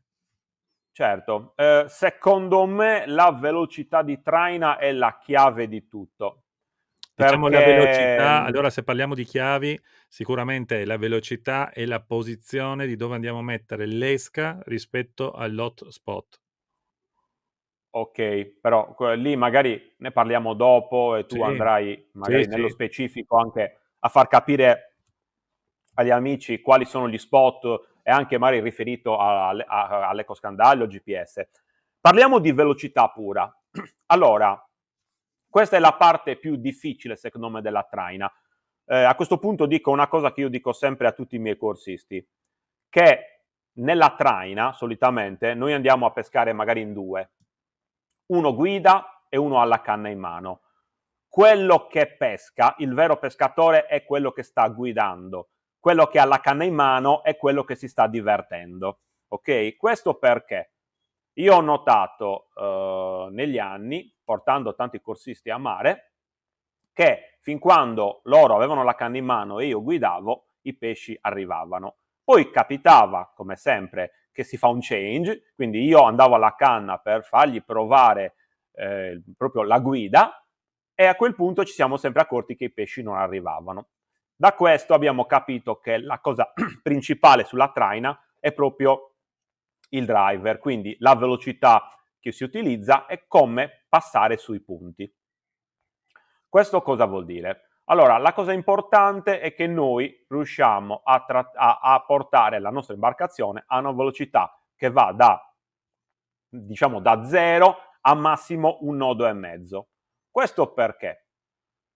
Dopo il nodo e mezzo, soprattutto se abbiamo una seppia o un calamaro, e ancora di più se questa è morta, la seppia e il calamaro tendono a girare su se stessi, creando torsione. Nel momento in cui la nostra esca inizia a girare su se stessa, non è più appetibile per i pesci. È rarissimo che il predatore la vada a mangiare. Facciamo una piccola distinzione. Allora, se noi utilizziamo cefalopodi, quindi seppie e calamari, secondo me dobbiamo stare dallo 0 al nodo, massimo nodo e 2. Se invece noi andiamo a utilizzare un pesce, quindi un surello, uno sgombro o tanti altri piccoli pesci, perché alla fine pesci ne possiamo usare 1000, possiamo andare anche fino a un nodo e mezzo e anche qualcosina di più, perché il pesce riesce a tenere meglio la velocità, riesce sempre a tenere l'assetto, mentre il cefalopode dopo un pochettino si sgonfia e tende a girare. Questa è la prima cosa importante, quindi chi sta guidando deve perennemente tenere sott'occhio il GPS e controllare la velocità. Ecco, diciamo che, se posso aggiungere una cosa, a volte non è sufficiente, o meglio, ci sono tantissime situazioni in cui noi siamo a favore di corrente o contro corrente. Quindi la velocità del GPS, che è sempre riferita alla terra e quindi è indipendente dalla corrente, in realtà non ci dà la velocità dell'esca all'interno del liquido, del mare. Quindi dobbiamo fare un po' di pratica e capire più che altro dall'inclinazione che prende il filo della nostra canna, per riuscire a capire a che velocità più o meno viaggerà l'esca che si trova in basso. Quindi andare con la canna, per esempio, a un nodo, vedere il filo come sta, fare la stessa cosa nel senso contrario, si vede di nuovo il filo come sta e allora si riesce a capire se c'è una corrente sul fondo dove abbiamo le esche in un senso o nell'altro. E bisogna ovviamente cercare di equilibrare questo. Se abbiamo corrente contro, saremo obbligati a rallentare. Se abbiamo una corrente a favore, possiamo anche accelerare un po' e tutto funziona ugualmente bene. L'importante è che la velocità dell'esca sia riferita alla velocità dell'acqua in cui è immersa, più che la velocità del GPS.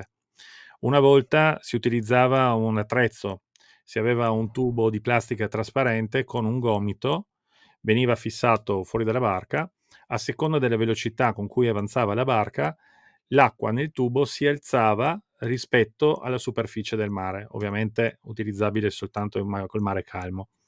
Però anche questo è un problema, perché a noi non interessa la velocità dell'acqua superficiale, a noi interessa sempre la velocità dell'acqua dove si trovano le esche, che non è detto che sia la stessa della superficie, anzi, normalmente è diversa, sia come intensità ma anche come direzione. Ecco, questo volevo dire. Allora, secondo me, per dare un aiuto agli amici che ci ascoltano, ragioniamo su una cosa un po' più semplice. Allora, quando il nostro trecciato crea un angolo più o meno di 45 gradi con l'acqua, noi siamo, secondo me, perfettamente in pesca. Quando l'angolo tende a chiudersi, quindi diventare acuto, questo vuol dire che il nostro piombo tende a salire e quindi noi siamo troppo veloci. Questa è una cosa abbastanza immediata da capire. Sì, diciamo di sì, anche se anche in questo caso devo dire che dipende tutto dalla profondità in cui stiamo facendo la traina col vivo. Potremmo parlare anche di questo. Traina col vivo si fa dai 10 metri in giù, cioè non occorre pensare a traina col vivo dai 30 metri. Ci sono delle situazioni, dei momenti in cui, per esempio, si hanno delle mangianze dei dentici che vanno proprio a predare i piccoli pesci che si ritrovano anche a 8-10 metri di profondità. Non è raro assolutamente. Quindi se noi siamo con il piombo guardiano da 350 grammi a 10 metri, è chiaro che il filo starà più verticale. Se siamo col stesso piombo guardiano alla stessa velocità a 50 metri, il filo si sposterà molto di più. Bisogna fare l'occhio in funzione un po' anche della profondità a cui noi andiamo a mettere l'esca. Questa è anche una cosa importante, insomma. Se noi stiamo pescando a 50 metri, è chiaro che il filo starà un po' più alto, soprattutto se usiamo piombi abbastanza leggeri, ma questo non vuol dire che l'esca sta andando molto veloce giù, vuol dire che c'è comunque tanto filo in mare. E queste cose qua, purtroppo, questi test bisogna farli da soli, bisogna uscire, fare delle prove, vedere come va. Sicuramente il riferimento del GPS è importantissimo, perché se lì ci segna 2 nodi, già siamo fuori, insomma, indipendentemente dalla corrente. Quindi cercare di andare a una velocità molto bassa. Ancora una piccola parentesi: o utilizziamo il motore grande, però dobbiamo metterci un paio di ancore galleggiante dietro sulle boe, o mettiamo quelle palette, quelle pale che si mettono dietro il piede del motore, che servono proprio per frenare, per dirigere il getto d'acqua del motore dell'elica verso giù, o dobbiamo utilizzare, ancora meglio, motore di rispetto, 6-8 cavalli, quello che è, magari collegato con una barra al motore grande.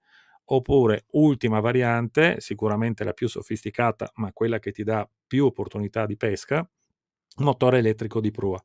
Adesso sulle barche fino a 5, 6, 7 metri, con i motori da 36 volt, si riesce a fare anche agevolmente la traina a un nodo e mezzo.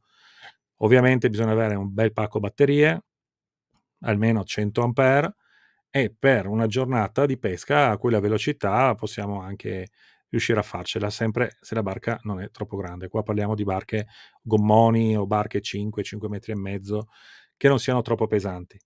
Poi, quando vediamo in Mark sull'ecoscandaglio, un'altra cosa che ho notato: può pagare rallentare molto, soprattutto se il filo non è molto disteso dietro, lo facciamo avvicinare alla barca, rallentiamo e lasciamo più tempo l'esca in pesca.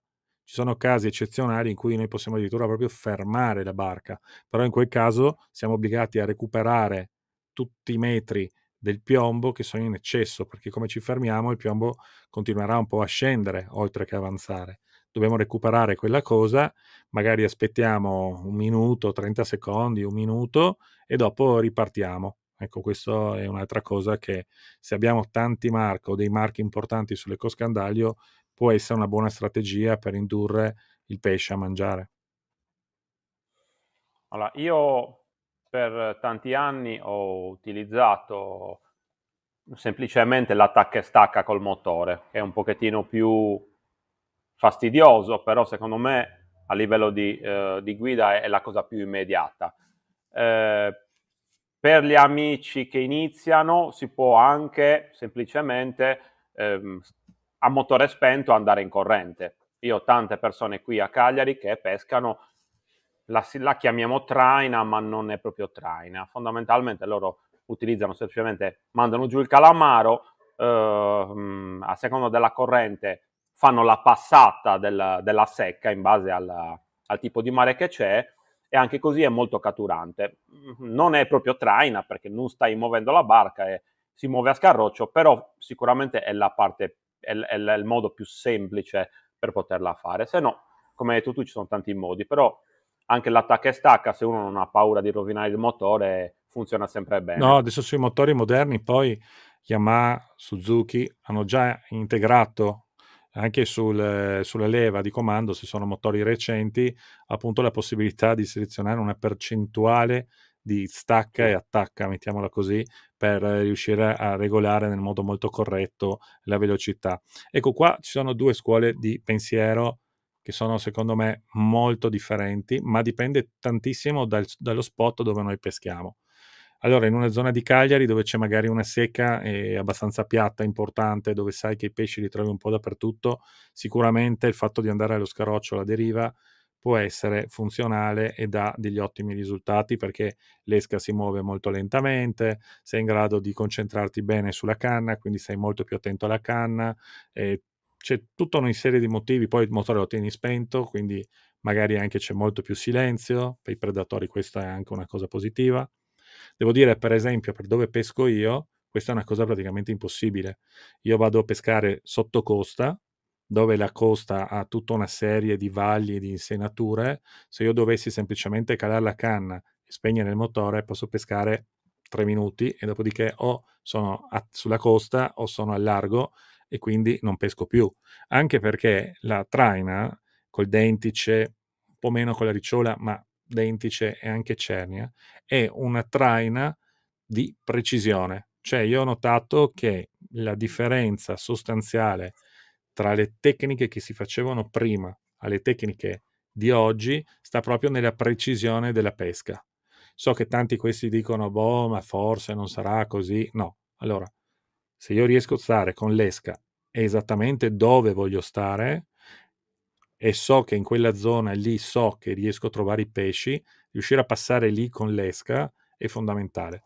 Se io riesco a tenere l'esca nelle zone giuste, almeno un 60-70% della durata della pesca, ho sicuramente tante possibilità in più di fare pesci che quando sto solo 5% della giornata della pesca, dove il resto della giornata vado un po' a casaccio.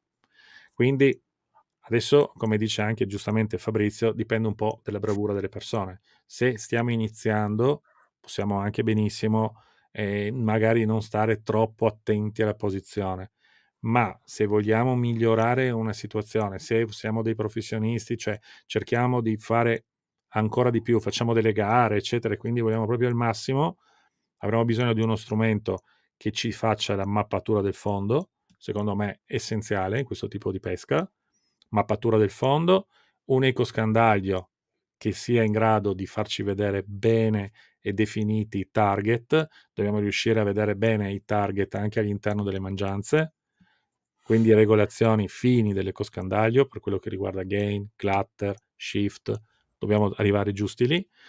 Il cono del nostro trasduttore lo dobbiamo scegliere fondamentalmente in funzione della profondità.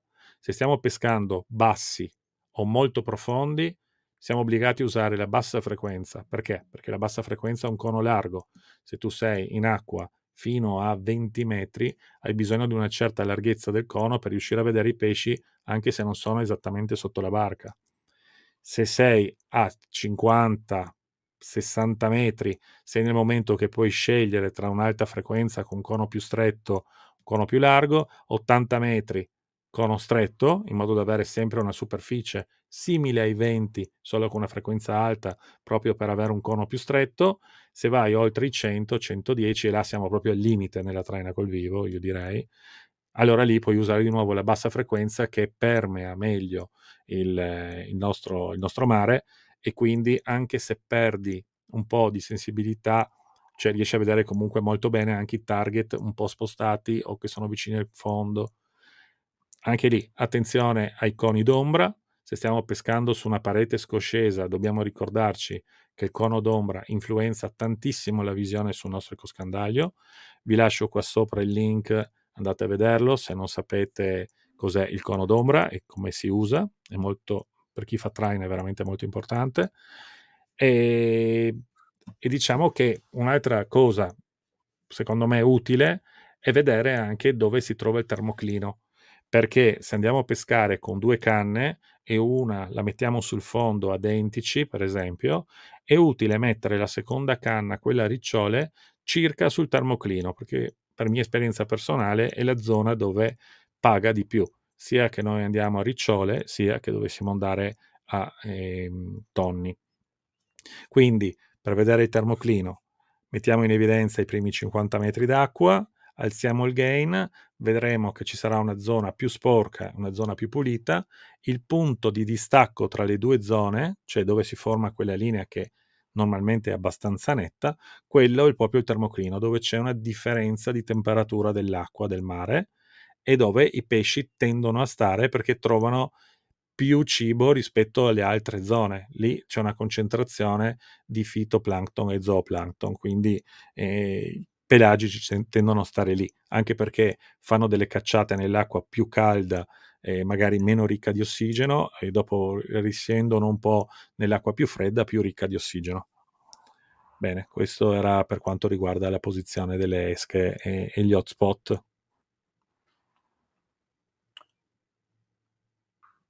Allora, Davide, tu prima stavi parlando della precisione dei punti. Diciamo che la vecchia generazione di trainisti rispetto alla nuova generazione si differenzia proprio in questo. Noi, che siamo un po' più giovani, chiamiamoci così, Magari. io per esempio, io vengo per esempio dalle pesche verticali negli anni 2000 dove eravamo delle mine impazzite, andavamo da una pietra all'altra, 3 calate via da un'altra parte, 3 calate via dall'altra. Questo modo di pescare io me lo sono portato dietro anche sulla traina. Cioè io quando vado a trainare uso lo stesso concetto di quando vado alla pesca verticale. Innesco un calamaro, un pesce, arrivo su una pietra isolata, ci vado sopra, ci giro, ci faccio 2 o 3 giri, ci sto veramente poco. Se il pesce c'è, mangia bene. Se il pesce non c'è, io non rimango lì. Ho visto amici, persone che stanno ore, ore, ore girando sempre intorno alla stessa pietra o alla stessa zona. Quella per me è la morte della pesca. Io sto un paio di minuti negli spot, giro e poi da lì riparto e vado in un altro. Poi magari in quello spot ci ritorno magari la sera, ci ritorno dopo tante ore, faccio Allora, un'altra passatina. un'altra cosa, Però un'altra cosa che infatti per aggiungere succede, può succedere e succede anche abbastanza spesso, passi davanti, passi in un certo punto e trovi tante marcature di identici. Succede anche questo, che non trovi mangiano. 3, 4, 5, 10 identici, tutte cose di taglia, ci passi sopra col calamaro, niente, ci torni sopra nell'altro senso della corrente, provi a calare un sugherello. Beh, in quei casi là io sono dell'idea che non conviene insistere più di 2, 3 passaggi.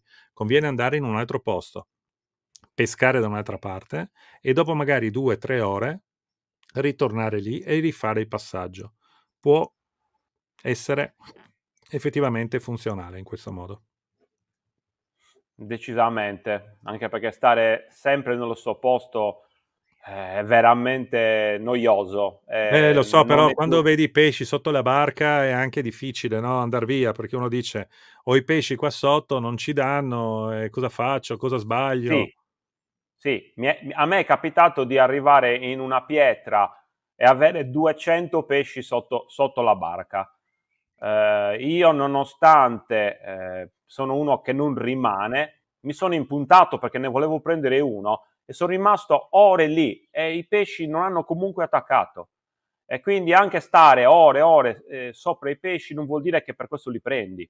Quindi spostatevi, provate. Capisco che non è facile andare via quando hai visto i pesci, però tante volte siamo La costretti a traina col farlo. vivo è una tecnica molto particolare, che ti prende tantissimo, però fai anche delle cose che tutto sommato possono sembrare strane, però in realtà, con l'esperienza dopo vedrete che queste cose strane sono all'ordine del giorno, perché ci sono veramente è un mondo da esplorare questo, La traina col vivo è una tecnica molto completa, difficile, bisogna applicarsi molto, bisogna avere anche l'attrezzatura giusta ovviamente, ma soprattutto tanta pazienza. Cioè, non pensiate che andate fuori un giorno, calate il calamaro. Allora, prima bisogna fare i calamari, dopodiché non è che una volta che calate il calamaro entro 10 minuti avrete la mangiata del pesce. Può succedere che passino anche 3, 4, 5 ore con altrettanti hotspot senza avere nessun tipo di mangiata. Ecco, questo fa parte del gioco. Se fosse tanto più facile prendere questi pesci, allora tutti prenderebbero questi pesci che tra l'altro valgono anche tantissimo, perché sono un pesce da 4-5 kg, è una preda importante, ti fa mangiare bene a casa anche per 2-3 giorni, quindi bisogna capire questo. Per fare questo tipo di pesca bisogna avere anche, oltretutto, una buona pazienza. Come nella pesca in generale. Come nella pesca in generale, assolutamente.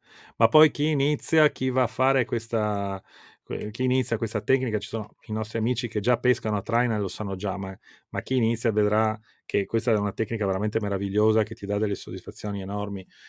Per me, per quanto mi riguarda, meglio prendere un pesce importante ogni N uscite che tanti piccoli pesci tutte le uscite. Dopo un po' una questione di gusti, di azione, di quello che uno cerca e di quello che uno ha anche nella sua zona di pesca, perché chiaramente se uno abita a Trieste, come sottoscritto, e va a pescare nel Golfo di Trieste, le possibilità di fare identici sono infinitamente basse, anzi non ce ne sono proprio.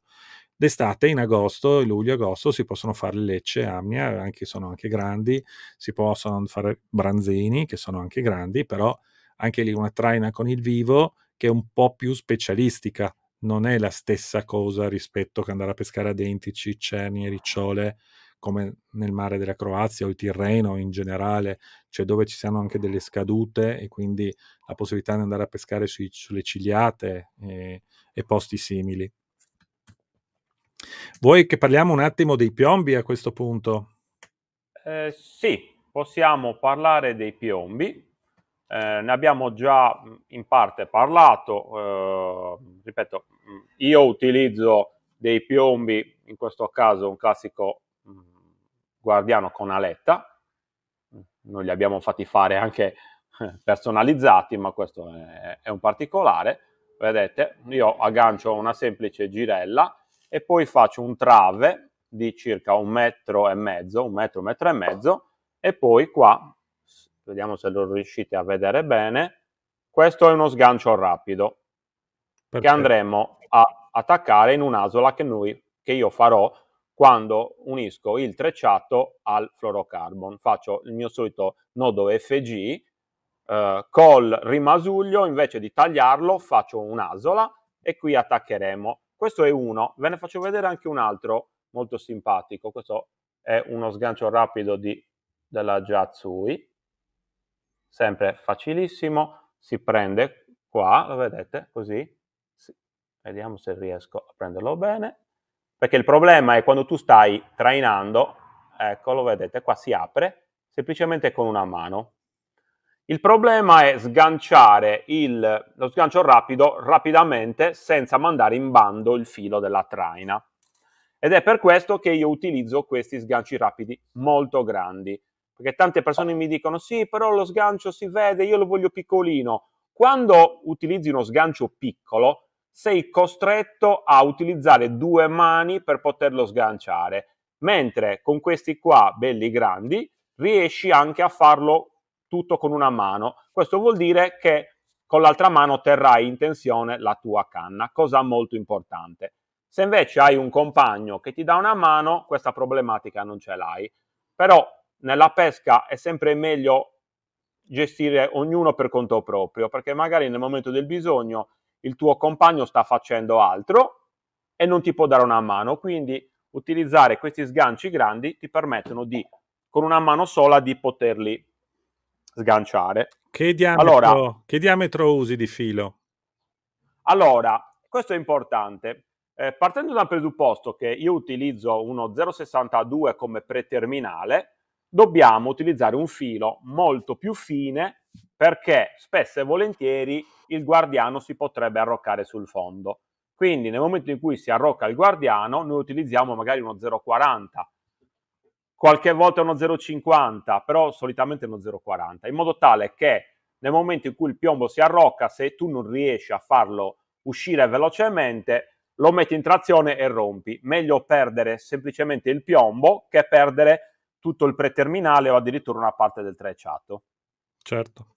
0,40 in nylon, normale, filo normale di nylon. Sì, non ha senso mettere un fluorocarbon che è costoso per una roba del genere. Un semplicissimo nylon che all'occorrenza lo metti in trazione e rompi. Pazienza per il piombo, però il tuo apparato pescante è salvo. Cambi piombo, tant'è che nella nostra bella borsettina dobbiamo andare a portarci svariati piombi. E come ho detto prima, io utilizzo quasi sempre il 400 grammi, è in assoluto il mio piombo preferito. Quando c'è corrente o c'è un po' di fondo uso un 500, in casi proprio rarissimi il 350 quando il mare te lo permette, e poi ho 6,50 e 7,50 proprio come ultima spiaggia, ma li porto più per sfattare la paura di non avere il piombo, perché alla fine la verità è che non lo uso praticamente mai. Poi se devo fare una calata 80, 90, 100 metri, e non è che ne facciamo tante, perché anche là poi abbiamo problematiche di altro, che l'esca tende il calamaro e la seppia tendono a implodere, perché a quelle profondità la pelle dei cefalopodi tende a scoppiare. In quei casi lì allora posso mettere un 750, però a oggi lo uso veramente pochissimo, anche perché non ho piacere a tenere la canna in mano con 750 grammi. Sì, sì, beh, comincia a diventare anche un lavoro non da poco, insomma. Diventa un lavoro, non è più un piacere. Ecco, Poi, se tu utilizzi una canna un po' più grossa e la canna è sul portacanne, che sia 500, 750, non è importante, ma lo ripeto fino alla morte, per me il divertimento è tenere la canna in mano, quindi cercate di utilizzare meno piombo possibile. sì, sì. Detto questo, posso dirvi un altro piccolo aneddoto, nel senso che da noi qua queste grandi differenze non le notiamo, però in posti dove la pesca è molto tosta, quindi in zone magari come la Campania, nel Lazio, zone molto popolate dove i pescatori sono veramente tanti, il pesce anche lì piano piano si sta abituando e con pesi importanti tende a mangiare male. Quindi anche in quel caso lì ho tanti amici che invece vanno a pescare proprio con pesi leggerissimi, anche a rischio di far salire l'esca verso l'alto, perché molte volte hanno notato che con piombi da 400-500 grammi il pesce ha mangiato male o non ha proprio mangiato. Abbassando la piombatura ci sono avuti più attacchi. Quindi vedete, ci sono tante varianti, soprattutto in base a dove noi andiamo a pescare. Io ho sempre il riferimento della Sardegna, e come riferimento in Sardegna c'ho Cagliari, che tra tutta la Sardegna è la parte più difficile, perché anche noi siamo abbastanza, e nelle secche ci sono sempre tantissimi pescatori. Quindi ognuno di noi deve crearsi la propria bagaglio di esperienza anche in funzione di dove va a pescare. Tu hai detto una cosa molto importante prima: a Trieste non ci sono identici o ce ne sono pochi. Da noi in Sardegna identici ce ne sono tantissimi. Però noi magari vediamo una volta ogni anno una leccia. Da noi ci sono poche spigole, quindi vedi, anche spostandoci di un po' un po' di latitudine, cambia proprio il tipo di pesca. Sicuro, Da sicuro. noi ci sono tanti tonni, ma non sono grandi. Mentre probabilmente nella vostra zona ce ne sono tanti e sono molto più grossi. È proprio una questione Ce ne sono di di come si muove il grandi pesce. pochi, ce ne sono di molto grandi ancora meno, e dopo ce ne sono anche qua diversi, diciamo, di taglia tra i 30 e i 50 chili. Però sicuramente l'Adriatico, nella parte nord, per i tonni è un tipo di hotspot importante. Poi io di solito vado a pescare in Croazia, ce l'ho molto vicina da Trieste, mi sposto un centinaio di miglia in giù e lì ho di nuovo un mare che è stupendo perché acque cristalline e soprattutto dentici, ricciole, anche cerni, e quindi abbiamo anche lì la possibilità di avere un po' di pesce per poter utilizzare tutte le altre tecniche. Adesso invece voglio chiederti se hai esperienza, perché io ho iniziato la traina con il vivo forse 25 anni fa, in questo modo qua, cioè all'epoca non c'erano i multifibre, o meglio c'erano i Dacron, cose del genere, ma c'erano altri due sistemi. C'era il Monel, che è quel cavo d'acciaio in cui si cala l'esca, che funziona molto bene con le esche artificiali, peggio con l'esca col vivo, però non c'era altro. E dopo un'evoluzione invece c'era proprio l'affondatore, che può essere manuale o elettrico, con cui io ho delle bellissime esperienze, tra l'altro per certe cose ancora adesso lo consiglio, soprattutto se uno va a pescare da solo in barca, con l'affondatore. L'affondatore è praticamente una specie di piccolo vericello dove si ha una palla da 3, 4, 5 kg che ha una molletta dietro, e si fa passare il filo della canna su questa molletta e si usa questa palla per calare il tutto. La canna rimane in barca, non si tiene a questo punto più in mano perché le mangiate non le vedi.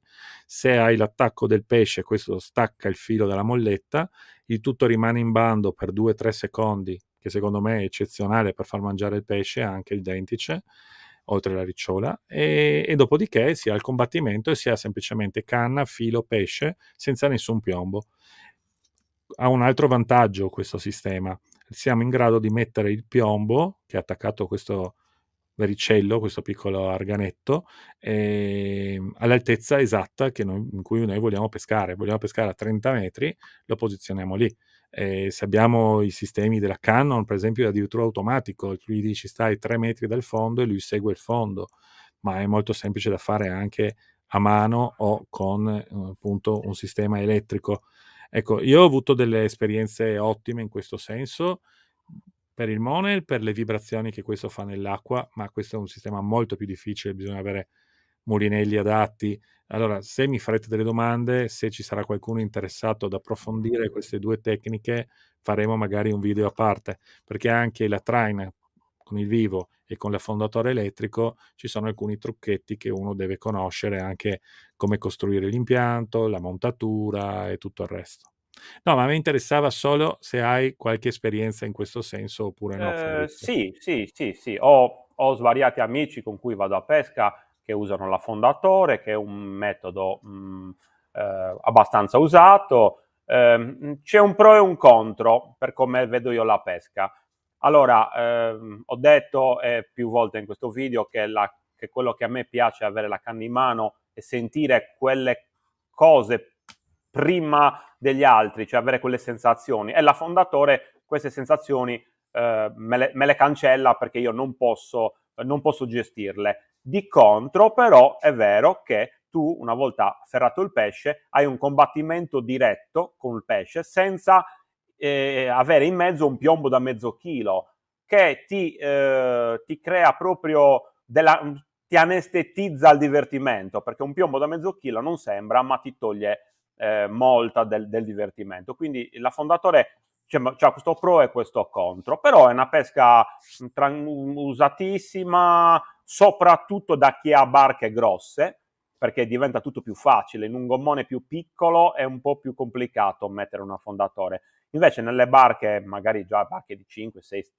7, 8 metri, 9 metri, ti semplifica, anche perché tu metti il piombo a una certa profondità e l'esca sta sempre a quella profondità. Devi ovviamente stare attento quando entri in una secca, perché se il fondo sale repentinamente da 50 a 30 metri, tu devi sapere questo, perché se il tuo affondatore va a sbattere sulla secca puoi fare Assolutamente. dei danni.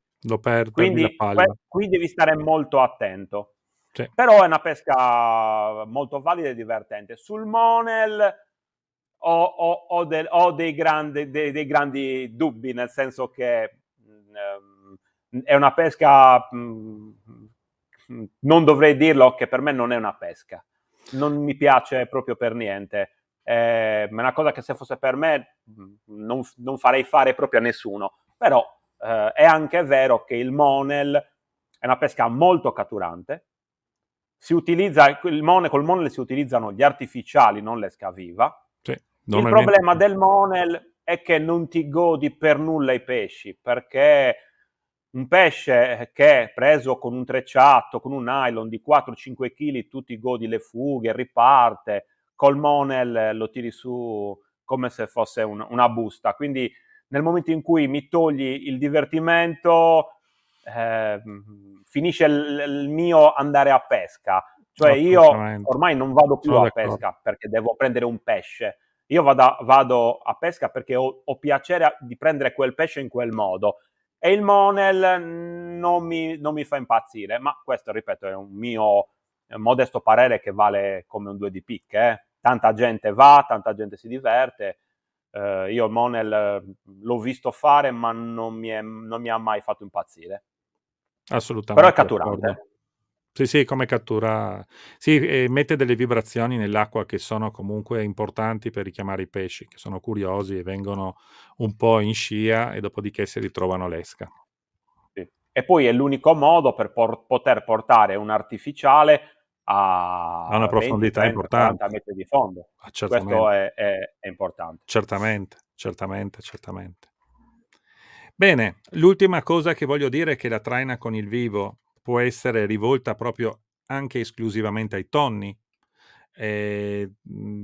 Anche di questo si potrebbe parlare, cioè fare la traina di solito si fa un power chumming, cioè si pastura, si fa girare la barca all'interno della pastura facendo dei cerchi o dei fiori grazie all'ecoscandaglio e si trainano proprio degli sgombri o dei sugarelli o tombarelli cercando di passare sempre nella linea dove abbiamo pasturato. È una cosa anche che è entrata abbastanza in voga, soprattutto per quelli che non hanno tante sarde, perché questa cosa si può fare proprio anche senza sarde. Si cala la canna, ci si mette in trolling con la velocità dei motori proprio al minimo, a un nodo 0,5 e si traina con l'esca viva. Questa è un'altra parentesi, parlando di traina con l'esca viva, che poteva essere interessante.